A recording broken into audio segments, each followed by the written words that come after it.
নমস্কার, আমি আয়েশা, আপনাদের host. Any digital, visual or any written copies of this content is considered under the Act of Piracy. চলুন শুরু করা যাক আজকের গল্প। বাঙালি গল্পকথন চ্যানেলে আপনাদের স্বাগতম।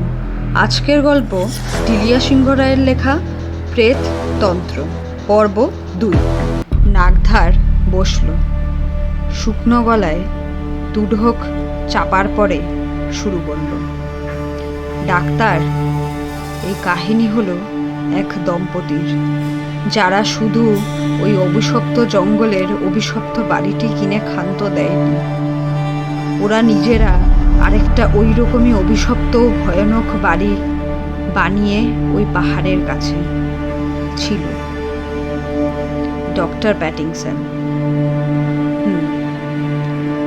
বলে আবার নিজের আরাম কেদারায় সোজা হয়ে বসে পড়লেন। তার দৃষ্টি নাগধারের উপরে, এবং কোনো এক কারণে তার চোখ রক্তবর্ণ হয়ে উঠল। গ্রামে যারা পুরনো তারা বুঝলেন, কিন্তু যারা নতুন তারা এর আগে ডক্টর প্যাটিংসনকে কখনো এত রেগে যেতে দেখেননি। নাগধার তার চোখ মাটির দিকে সরিয়ে নিয়ে প্যাটিংসনের চোখাচোখির থেকে যেন হাফ ছেড়ে বাঁচল। ও আরেকটা ঢোক চেপে আবার শুরু করল।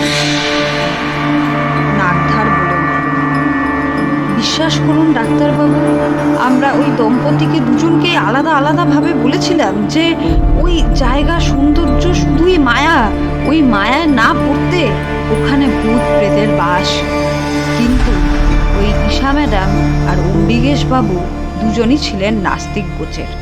দম্পতি কম বয়সী, ভূত প্রেত ভগবান কিছুই মানেন না। আমাদের কথা শুনে হেসেই উড়িয়ে দিল, কিছুই গ্রাহ্য করল না।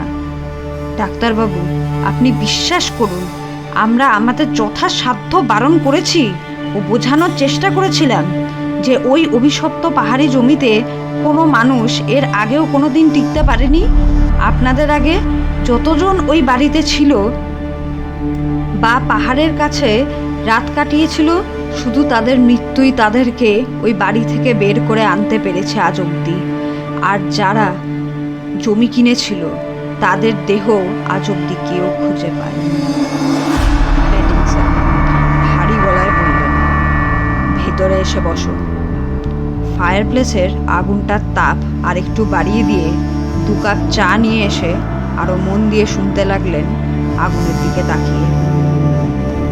প্যাটিংসন সাহেবের সম্বন্ধে এই প্রেক্ষাপটে আমার শ্রোতা বন্ধুদের একটু আপাতত জানিয়ে রাখা ভালো যে ডক্টর প্যাটিংসন যখন দ্বিতীয়বার এইখানে আসেন ক্যাম্পিং করতে, তার নাম খ্যাতি অর্জন করার পরে, তখন বাকি পুরো দলটির মধ্যে একমাত্র উনি আশ্চর্য কোনো এক ক্ষমতা বলে বা তার জীবন শক্তি প্রখর বলেই বোধহয় প্রাণ নিয়ে বেঁচে ফিরতে পেরেছিলেন। সুতরাং উনি খুব ভালো করেই জানতেন ওই প্রেতাত্মার মারণ ফাঁদের সম্বন্ধে।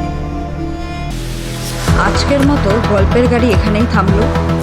Please do not forget to like, share and subscribe Bangali Golpokothon channel for part 3 of the story. Thanks for tuning in.